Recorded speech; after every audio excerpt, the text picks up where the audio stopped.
Қыздар сәлем, каналға қош келдіңіздер. Қыздар, қайнап тұрған ыстық сорпаға бешбармақтың жаймасын илеп көрдіңіздер ме? Бір рет илеп көріңіздер, одан кейін өздеріңіз одан шыға алмай қаласыздар. Үнемі солай істейтін боласыздар. Жалпы сорпаға иленген жайма, жай әншейін әдеттегі суға иленген жаймаға қарағанда 100 есе, 1000 есе дәмді болады, қыздар. Рас айтам, ал ыстық қайнап тұрған сорпаға илесеңіз, тіптен жақсы. Ол әлгі қайнап тұрған кезде ұнға құйып жіберсеңіз, ұнды жартылай пісіреді. Сол кезде ол заварной тестоға айналады. Ал заварной тесто эластичный және жып-жылтыр болып, езілмейтін керемет әдемі болады. Ол үшін мінекей қайнап бұрқырап жатқан кезде сорпаның бетінен кішкене майымен қосып, осылай құйып аласыздар. Құйып аласыздар да апарып оның үстіне құйып жібересіздер. Бір жұмыртқаны оның үстінен тағы да құйып жібересіздер дағы, жақсылап тұрып, осы қасықтың көмегімен араластырасыздар. Әзірше сіз оны қолыңызбен илей алмайсыз, ол қатты ыстық қой. Содан кейін сәл-пәл қол тиюге болады деген кезде, мінекей өстіп, қолмен ақырындап илей бастайсыздар.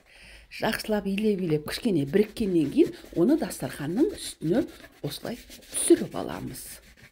Мінекей, түсіріп алғаннан кейін оны қаттылап, кішкене қатқыл болғаны дұрыс, қыздар. Қатты болғаны дұрыс.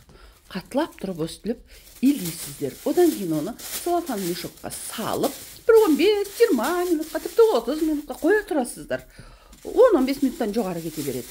Одан кейін, біраз тұрғаннан кейін, оны алып шығып, ол уже жұмсарды. Бағана қап-қатты болды ғой. Содан кейін оны алып, өстіп, екіге бөліп, қыздар описанияға жазып кетем, қанша грамм қай нәрседен керек екенін, хорошо? Содан кейін оны аласыздар да, осылай екіге бөліп, кішкене ыңғайлайсыздар. Екі бөлік болды ғой. Бұл екі бөліктің біреуін сіздер целлофанға салып қоя тұрасыздар. Өйткені ананы жайғанға дейін анау кеуіп кетіп жүрмесін. Мінекей өстіп, одан кейін бұны әдеттегідей қамыр жаю процесі басталады осы кезде. Мінекей өстіп жаямыз. Міне осылай жаям. Қыздар, арнаға жазылып, кішкентай ғана қоңыраушаны баса кетіңіздер. Хорошо? Мінекей, қыздар, мінекей болды. Енді міне тура осы қалпында да сорпаға салып жіберсеңіз болады. Немесе бұны 4-ке бөліңіз, не 6-ға бөліңіз, әйтеуір. Ал мен осылай істегенді жөн көрем. Маған осылай ұнайды. Өстіп, дөңгелек қылып, мен оны оямын. Өйткені осылай өзі жегенге ыңғайлы сияқты. Егер үйде құда күтіп жатсаңыз, қонақ бар болса, әрине бешбармақ негізгі кесек қалпында саласыз ғой. Міне осылай істеймін мен ылғида. Міне осылай ойып алғаннан кейін сәл-пәл қоя тұрасыздар. Бір 10 минут бекен, 15 минут бекен кішкене кебін кіресін. Міне тура осы қалпында мен енді бір 10-15 минутқа қойып қоямын.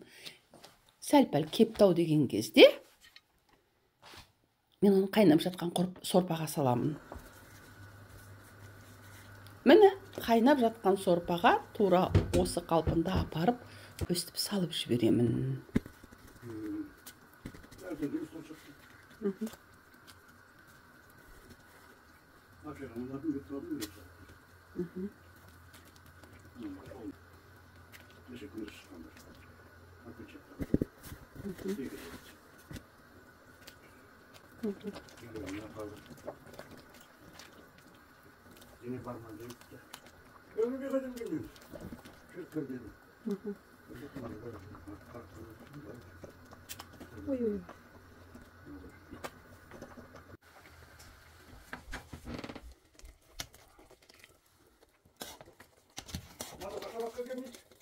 Неге? Қыздар, міне шамамен 3-5 минут қайнады, пісті. Енді оны түсіріп алып жатырмын.